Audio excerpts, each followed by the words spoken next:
You got a friend. Don't do that. Stop that shit. We're not doing that joke. In me. We're not doing that joke. Okay, Oh, fine. Randy Newman, probably one of Randy Newman's most known songs, You Got a Friend in Me, from the Toy Story franchise. The Toy Story franchise has had its, ups, because every film that's been out has been really freaking good. I gotta say, the first film, awesome. The second film improved on pretty much everything that was in the first film and expanded the story and widened the scope. The third film did the exact same thing. I know a lot of people say, oh, there's too much going on in the third film. I didn't think so. I thought that the pacing was really good, and I thought the story was told very well. And now we're getting a fourth Toy Story film. Okay. I was worried for the third Toy Story film when John Lasseter was not coming back to direct, but turns out the guy that took over the director's position, Lee Unkrich, actually did really good work. And I'm very excited to see what they do with this one. Because there's been all sorts of rumors swirling around, like, something's going to happen and the toys are going to get separated again. And then there's also another one where they're talking about Woody goes looking for Bo Peep because Bo kind of disappears in the third film and nobody knows what happens. So it'll be interesting to see what happens in this one. So, Nick, you said you haven't seen the third one, right? Okay. I haven't seen the third one either. Wow. Good God.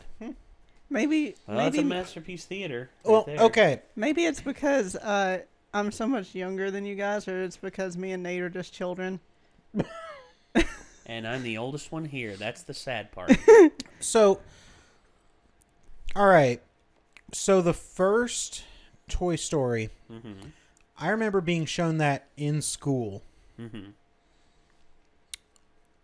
And the bit where you start seeing Sid's creations freaked me out so bad. Speaking of, there's a video, I don't remember if it's from Nerd Sync or Super Carlin Brothers, but it's like why Sid's creations scared you and still scare you. Yeah. Here's the thing is they didn't freak me out. And I think that might be the beginnings of my brain also being a horror and metal fan, possibly. Yeah. But, like, they freaked me so out I was just like, so bad. that's really cool. I had to stop watching weird the movie. designs. I thought they were fine. The only part that freaked me out was like when he showed his sister what he did to one of her toys and she screamed and the face that she made when she screamed. The humans in the early films, especially the first one, really bad. Yeah. Sid, Sid's facial animations and all that, not that good. Not that good, and it's kind of the uncanny valley. As the films have gone on, they've gotten better and better at animating humans. And I gotta say, in the third film, the humans are actually really well done. They do a really good job of conveying the emotions and everything. And, yeah.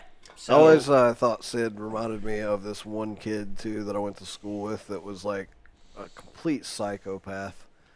Like one of those people that decided he was my friend before I decided that I was his friend. Oh, yeah. And convinced me to give him my phone number so he could give me a call at the house occasionally. And I was so nice that, like, I was like, oh, I'll be your friend, talk to you on the phone occasionally. And I remember one Christmas morning, he was calling over and over again before we had, like, opened our presents and stuff. And he's like, hey, I got this and this and this. You got to call me and tell me what you got, man. What's up? And blah, blah, blah. And then he gets mad and he calls again and he's like, answer the freaking phone. And like my mom calls back and talks to his mom and is like, you need to tell him to chill the fuck out. But of course she didn't say that. It was fucking weird and creepy. Well, so anyway, people, on top of this trailer, there are two more we're going to react to. People have been asking us like crazy to react to. Oh, yeah. So we're going to start this up, and we're going to see... And thanks to him for telling you to wait for me for trailers. Yeah. Yeah, that was one thing. Yeah, I was like... He was very specific about. Kyra wants us to wait for her on the trailers, and Nate was like, yeah, okay. Yeah. Because I don't mind waiting. I don't mind at all. Yeah. As long as they get done. That's my big thing. Yeah. So, all right, here we go. This is Toy Story 4 teaser trailer.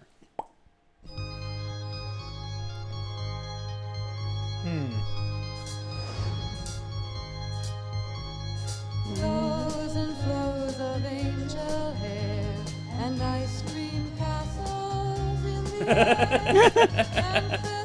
Ah, the good old times.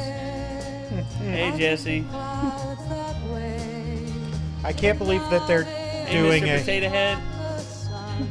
Can't believe they're bringing out Joni Mitchell. Somewhere Elena is Mrs. screaming.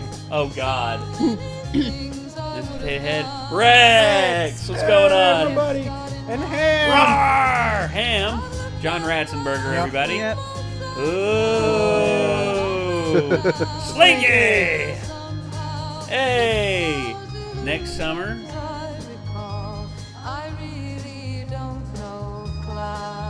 Wait, what?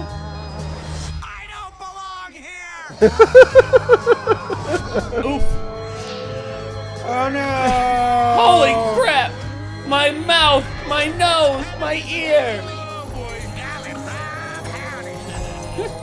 I'm not a toy! Hey, somebody get him before he pokes an eye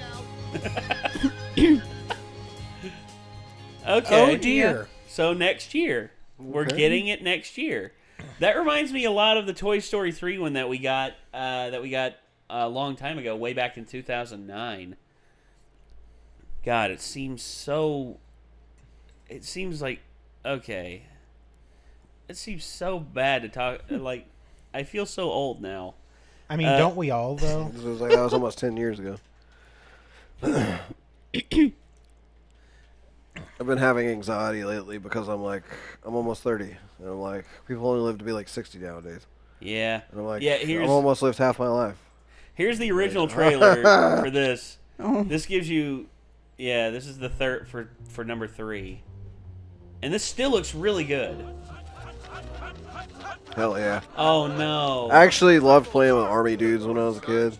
I'd set them up and have big battles. Much time. You heard him, man. Let's move some plastic. Looking good. Good work, fellas. Whoa, hey, impressive. Oh, I can hardly wait. Other way, Rex. Hey, Slick, go long. Hurry up! Yes, dear. My arms are getting tired. Oh, great. I threw my back out. Hey, what do you think you're doing? I'm supervising. Jesse. Hey, it looks nice. Shabby, huh? Look at this. And you guys were worried. Didn't I tell you it looked great, huh? Oh, Buzz, where the heck have you been? Sorry, Woody. I've been up all night working on a little something. Hey, wow. That's quality craftsmanship. Oh, it's nothing, really. Your basic vacuum-formed polycarbonate with a high-gloss sealer to bring out the shine. At least ours lit up. Oh. That's just great. I smell melted plastic. That's not good. Fine. There you Hey. go. That's impressive.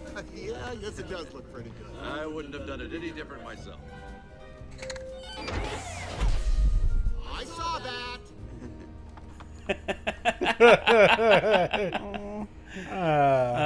That's good. Good memories. Really good That's memories. good. That's good. Yeah. So you see, Toy Story has it's a timeless. It's really a timeless tale for any, because toys get passed on, and toys they change hands and all that, and sometimes they get like me watching the Toy Story movies. I remember all my old toys that I just stopped playing with, Yeah. and it broke my heart, because there was one, actually, I remember, I probably told you about this. There was a Bash street hockey. It was a back alley street hockey was what it was called. And what it was a board where you have the hockey players that you spin the things, kind of like foosball. You spin them and the goal scores and everything. It was a street hockey thing, and it was these steel ball bearings that you put in the board, and like the guys would slap them around, and you could like slap the puck out of other people's hands. And it was like pressure sensitive too. So if you hit somebody with your stick, like they go, "Urgh!"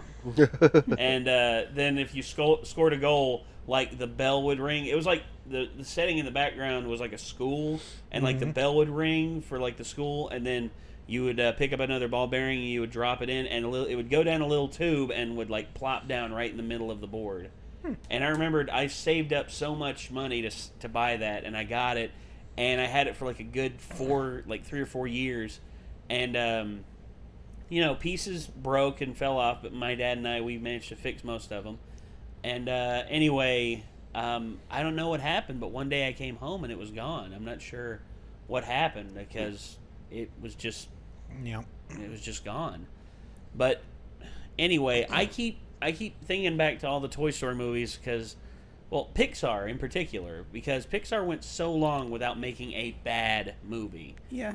It wasn't until Cars 2 came out that everyone was just like, okay. Everyone was just like, ooh. Everybody gets one. And then they didn't do Planes, but Planes was pretty much set in the same universe. Yeah. Yeah, everybody... Sorry. Go ahead. No, go ahead. I was just going to say, everybody thinks that Planes and the second Planes movie is from Pixar. No, it's like regular Disney Studios, like how Frozen and Wreck-It Ralph are. Yeah, it's just its animation style and the world that it was set up in are from Pixar. And even though Pixar and Disney Animation Studios are different studios, they are, they're under the Disney umbrella. Yeah. And I love Pixar. Pixar has put out some of the best films of all time. I mean, classic films. I'll stand the test of time. I mean, Up. The opening 10 or 15 minutes of Up, I think it's will stand 8 the test. minutes. Huh? I think it's 8 minutes. Okay. Well, yeah, the opening 8 minutes of Up. Yeah. To me, will stand the test of time as a perfect way to tell a story. And then, of course, you have Finding Nemo, Finding Dory. And there's the entire rest of the movie after that. Yeah, then there's the entire rest of the movie after that, which is no slouch itself. Yeah. And then, of course, you have, God dang it, Bug's Life, which was the second Pixar film. And then you have, what was The Incredibles, Ratatouille, the Brad Bird films. And now we have Incredibles 2, which I thought was a sequel that was just as good as the original because it stepped the game up in so many ways. Oh, yeah. And even though it was a little bit of a retread of the original movie with some of the plot devices, because hey, superheroes have to do work in order to make people like superheroes again. It's like I thought by the end of the first film, people already did like superheroes again. And even though they did give a reason as to why the Incredibles were ostracized at the beginning of the second film, still it's just like, you could have come up with a little bit of a different plot device, but it's still Incredibles and it's still great characters and it's Brad Bird doing what he does best. Yeah. So I can't be mad at that. So, we're gonna have to make you two seeing Toy Story 3 a thing. That's definitely gonna have to be a thing. Yeah, I haven't. I don't think I've watched the first one all the way through since. Yeah, I don't think I've seen the entire thing. I mean, I can infer the ending because there's Toy Story 2. Did you watch Toy Story 2? I have seen Toy Story 2, I think, once. Okay. So, since I've only seen Toy Story 2 once, and I haven't seen Toy Story 3, I have a question for you. Mm-hmm. Okay. So, whenever the first Toy Story came out, one of the cool things about it is a lot of those toys were actually toys that I had when I was really young. Mm-hmm. Did they ever bring in any more really famous toys, or did they just stick with what they had pretty much? Yes. What else did they have? Well, some examples. In Toy Story 2, they really expanded the Barbie line because there was a hint at Barbie dolls. Yeah. In the second one, they really did the Barbie dolls, and they went to a toy store and you saw all these other toys that were just there, and it was awesome. Yeah. And they mentioned Hot Wheels on the tracks. Yeah, and they also it was part of that was seen at the end of the second film with Jesse. There's still a couple things like Army Men was my shit when I was a little kid, because I would actually play Army in the backyard with one of my neighbors and stuff, and we'd dress up in actual camo and crap and have little fake toy guns and stuff and play missions. Oh. And then when I go inside, I'd do missions with my Army men and stuff, and I'd draw out plans on notebooks for bigger missions and stuff. Me and my friend Andrew did the same thing. One of the things that I had after Army Men though that I would love to see in Toy Story if they could get the rights to it was Great Adventures. So they had a castle, a pirate ship, a western town. Yeah. Oh, And yeah. they were really neat. Like, they had these little characters that you could just form stories in your head just by seeing them. Because they were all, like, unique little characters. And the play sets did, like, so much stuff. Like, they had, like, booby traps on the castle. Yeah, I remember that. Like, yeah, the the cannons would actually out. fire these little boulders and stuff on both the ship and the castle. Yeah, it was awesome. And actually, me and my friend Andrew, we both had huge Lego sets. He had more than me. No, I'm not going to even pretend around that. Yeah. He would bring over, like, 2 huge tubs of it and, like, a massive build board. Yeah. And we would just build up a world there on the floor. And we'd he had a windmill thing. He'd build a windmill. We'd build castles, houses, and everything like that. And we would stage fights where, like, one person would drive their car into a house, and we'd, like, set up the house to fall down and everything. And also, later on, we got into, like, professional wrestling really big, and I had a bunch of wrestling figurines, and we made, like... I actually remember we made a breakable table because I couldn't afford... Because I couldn't find one, and when I could find one, it was too expensive. And instead, what we did was we made one out of cardboard that actually, like, had little wooden toggles in the middle that split apart. Nice. When you threw them onto it. And then, of course, we had like a cardboard steel chair that we had my mom draw the steel chair part on. Yeah. And then we cut it out and, like, put hot glue on it to where it was, like, real stiff. And hit it with the chair. And actually, like, Diamond Dallas Page, probably my favorite wrestler, he had, like, his character had an action where he did this, like the diamond cutter, like, wow. Yeah. And whenever we taped, like, the thing to his hands and we actually had his arms forward, it actually went wow. Yeah, just and, like he gave him a chair shot. Yeah. Like, he was standing in front of Kevin Nash. Chair shot to the head. Yeah. Chair shooting action. Yes. Hit him with the chair. Yeah, So, yeah, it was fun. my neighbor also is the only real exposure to wrestling I ever got because he had tons and tons of wrestling dudes in the wrestling ring and stuff that we would play around with, and that's how I got to. He also let me borrow the Game Boy, like original Game Boy WCW game. Yeah, yeah. And it had Hulk Hogan and Randy Savage, Undertaker, Kevin Hart, Shawn Michaels, I think. Kevin Hart. You mean Bret Hart? Bret Hart, yeah, Bret Hart. I was like, because Kevin Hart. Kevin Hart's the comedian. Yeah, my bad. I'm telling you, man, my ADD does weird shit. No, it's fine. It does weird shit. It's just I'm imagining Kevin Hart. Kevin Hart as a wrestler, standing next to the Undertaker. Look up at that. He's like, "Damn, you a big white boy. You play basketball?" No, see, I was just about to say, like, you know how the WWE has, like, celebrity cameos now, like Donald Trump got into a feud with Vince McMahon. Yeah, that was a long time ago. Yeah. Can we get Kevin Hart to show up on Raw? I'd have him, like, standing next to Braun Strowman, and like, all of a sudden, like, he backs into Braun Strowman, and Braun Strowman, like, spills his drink on himself because of Kevin Hart. And Kevin Hart turns around, and Braun's just like, Kevin Hart turns around and then just and all of a sudden, and all of a sudden you hear you just hear Kevin Hart go, like, "I'm sorry. Does anyone else hear banjos right now?" no. Anyone else hear banjos right now? Well, no. It'll be because you got to have a little bit of edgy humor. No, see, now if you're gonna do that, then you have to do it with Bray Wyatt. No, well, he's not in right now. I think he's nursing an injury. Oh yeah. Yeah, but Braun Strowman, where he's like the big dude, and plus it'd be a huge height differential because Kevin Hart's like 5'5", 5'6", and Braun Strowman's like 6'8", 6'9". And just, like, have that happen, and then, you know, big, thick boy Braun Strowman, and all of a sudden Kevin Hart turns around, "Bro, you are huge. You lift?" and Braun's like, "Yeah, let me show you." And he picks him up over his side, he's like, "No, not like this, not like this. And then all of a sudden Vince is like, Braun, no. He's our guest host. Put him down." And he's like, "Oh, come on. I already got him up here." No, put him down. You put him down right now. "All right, fine." And then Kevin Hart's just like, saw my whole life flash before my eyes, man. I smell burning toast. I'm having a panic attack. I smell burning toast. And then all of a sudden he faints on the ground. I'm coming, Elizabeth. He faints on the ground. He faints on the ground, and all of a sudden Braun Strowman's just like, it would have been funnier if I'd have just thrown him. And then it's like, I know, but we can't risk a lawsuit. Yep.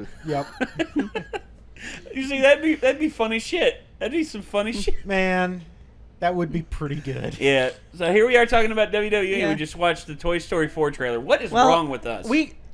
It's just I was talking about toys and I was talking about wrestling, so I went to that. Oh yeah, that's true. It's true. I had we were a talking about relatable toys. thing. And like, I mean, they could do other stuff with Toy Story too. Like they could have Tamagotchis and Furbies and all the other shit. Actually, there is came something out in too. Toy Story 3 that when you see it, Oh, okay. you'll get it. Okay. Oh no. You'll see it. You'll see it. Did Trust me. I was gonna say that, like Is they did it Etch a obvious, Sketch was or is another it, thing I like, had. big I think that Quite obvious. they had Light He's Bright in quite- there he's too, quite didn't a they? prominent character Yeah. in that one girl's room.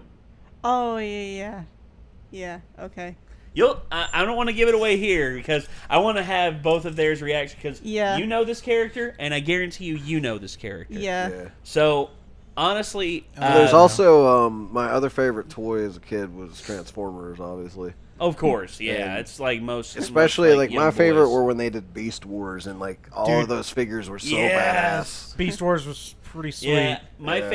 favorite was actually I had Depth Charge and I had Silverbolt, and then later on after Beast Wars was over, I got Tiger Hawk on like discount for like $10. It took me forever to convince my mom to get me one, but I finally got the Cheetor that was like that big. when he was Yes, transformed. yes, I love And then the you Cheetor. stood him up and he was like that tall when he Yes. was transformed into the robot form. He was Yeah. badass. Probably the coolest one I ever had was I had a Maximize. Transmetal Rat Trap. Hell And yeah. I was like, Yeah. I think I might have had that too. Did he have wheels on his back legs? Yeah. Yeah, I had that one. Yeah, And then I had a one that wasn't in the show, I don't think, but he was basically a Velociraptor. Oh no, he was And in he the just show. got like He a was in the first skeletal season. Velociraptor. Yeah, he was in. He Yeah. was in the first season, and then he died, and then they resurrected him in the final half of the third season. Okay. And he inhabited it was a new body, but he inherited part of the memories and the spirit of that old robot, Yeah. of that old bot, and it was really cool. we're giant dorks. Yes, we are, and you know what? I wouldn't have it any other way. Yep. So, all right, ladies and gentlemen, we've been going for good Kyra, God, what- 22 minutes. I think Kyra has something to say. I was just gonna say I had a relatable thing, sort of. Go ahead. Hearing you guys talk about like how you used to play with all your toys and everything, I miss when kids were like creative with how they spent their time, and now they're just like they have iPhones now. Like my friend, her sister had an iPhone when she was like 9 or younger. I'm like, Oh my God.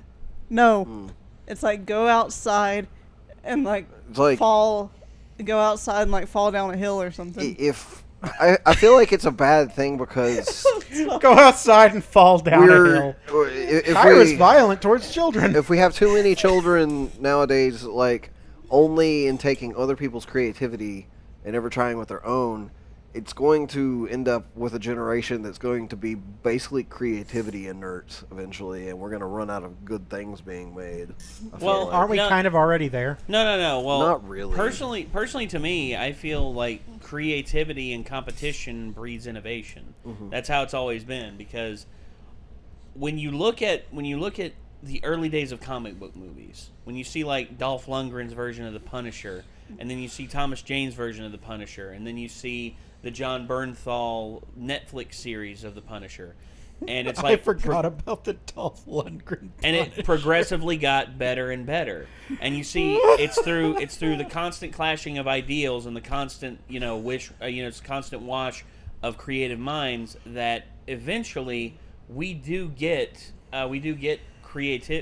innovations. Yeah. And that's like the other day when we were sitting in the theater and we watched that first big battle scene from Edge of Tomorrow. You remember that? Yeah. And you'd never seen that before. Yeah. That's another really good film. And it was that we're gonna sick have to because it was watch. like a war movie set in the future with like everybody wearing an exoskeleton and stuff, and then it turns out they weren't even fighting other dudes, they were fighting some kind of weird creatures. And Yeah, they were stuff, and it was fighting like, the monsters and This that. is like cool because it's taking something I'm familiar with and mixing it with something unique, and that's pretty neat. And you see that's innovation. You see innovation of ideas and innovation of different thoughts. That's like now you're seeing more and more. No one would have ever thought, 20 years ago, hey, you know what we can do with it and make an innovative action film? Let's adapt an anime. Let's adapt a Japanese anime. And now, It's just like one of my and now It's becoming a flood, and they're trying to do it over and over again, and nobody's getting it right. Well, and that's why I'm hoping, fingers crossed, toes crossed, eyes crossed too, that Attila Battle Angel, Alita. Yeah. Battle Angel, sorry. Alita Battle Angel will be one of those that breaks open the gate and brings in a whole new bevy of artists to tell these stories. So there's because Ghost in a Shell was not good. Well, there's go ahead. Full Metal Alchemist, and Andrew likes Full Metal Alchemist. I don't. So I mean, That's fair. He watched it and he said that he kind of enjoyed it. But the one that I want to actually check out, because I'm like, that looks like they might not have completely fucked it up, is Bleach. Bleach, the live action version? Mm-hmm. I don't know. I've seen the live action version of Full Metal Alchemist, and to me, it's not done right. It's trying to do stuff as if it were in animation, but yet doesn't work as live action. You see, there's certain shots you can pull off in animation, but ones you can't in live action because of the degree of filmmaking that goes into effect. There actually has to have a camera has to actually be there, and if a camera can't pull off that action, then you have to rely on special effects to do it for you, and the special effects often don't live up to it. Yeah. And I get that. You know, a lot of the shots they did were like anime style and all that, and I'm like, there's ways that you can do it That's why I was kind of pissed off about Death Note, because Death Note should have been so much easier to actually do correctly, you know, because it's set more in a real environment. There's not a lot of crazy shit that goes off in it. Well, the craziest thing in that universe is Ryuk.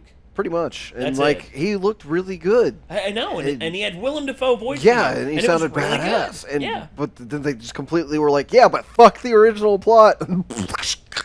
See, so stabbing and butchering the shit out of that. There's two that I want to see that I haven't. Mm-hmm. One is the movie they did of Part 4 of JoJo's Bizarre Adventure.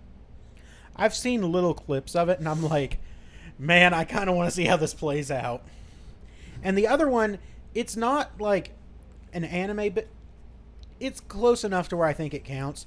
There's a live-action Phoenix Wright movie. I've heard about it. I Really? haven't seen anything of it, but I have heard about it. That is a thing that they did. See, my thing with Phoenix Wright is I know there's an anime as well, and there's like a manga. The anime's pretty good. Well, the second season just came out. Yeah, I've not really given it a chance because I just feel like one of the reasons I enjoy it so much is because I enjoy actually investigating the stuff myself. Yeah. And I'm afraid I wouldn't enjoy it as much if I'm not getting to interact with it. Well, same thing with I understand that because Persona, the Persona 5 game is really good. Oh man, it's but so the Persona 5 good. Anime, it feels Apparently like it feels like the person who was trying to do the anime didn't actually play the game and get a feel for its style. Yeah. Because it feels like all of the style has been drained out of it. The characters are still there, the characters are still interesting, the plot's still interesting, but all of the style and all the cool little things that really added to everything is gone. That's something that's huge with Persona 5 is because it's just so stylish, and we're doing it again. I kind of felt the same way with 28 minutes on a minute and a half video. Fuck, we need to stop. I felt the same way. Wasn't even a minute and a half. Yeah, well, it was like a minute and 20 seconds. Yeah. So yeah, 3 minutes worth of video from Disney, and this is what you get. Good God. You could always cut it at the last thing that we said about the video or something, but I guess I don't know. But basically, like Danganronpa did the same thing. It's like they have an animation for Danganronpa. It's basically the entire same plot of the game, except for without all the stylishness and stuff thrown in really as much. Yeah. It's like it kind of kept some of it, but not all of it. And, I'd just rather play the game. Yeah, it's like, fair. Because, I mean, you're basically just spoiling the game for yourself by watching it. So. Yep. All right. Well, ladies and gentlemen, we need to stop. Yeah. We need to move Boy, the fuck howdy, on, don't we need to stop. Ladies and gentlemen, we appreciate you all tuning in, and if you want to see more of from Disney, feel free to click the links down in the description down below to the original videos, and also if you want to see more from us, click down below in the description. You'll find our Discord and our Patreon, where you can join up and have some fun with us on Community Day and all that. Yeah, and if you wish, come by the live streams. Yeah, come by the live streams, guys, because we have live streams that we answer questions on. Oh yeah, like avidly. We talk to our chat. Yes, we do. Sometimes to the detriment of our gameplay. Oh God, yeah. Oh, so, God, Shadows of Yharnam was a whole thing. There's a whole lot of moments where I'm like reading something and it'll be like, oh shit! Yeah. So Shadows of Yharnam was a whole thing today. So anyway, thank you all very much for tuning in, and until next time, signing off. I'm Nate. I'm Ben. I'm Kyra. Nick. And Peanut is snuggled in under the blanket again. And we will see you all very soon, hopefully, and we'll see you in the next one. Peace out.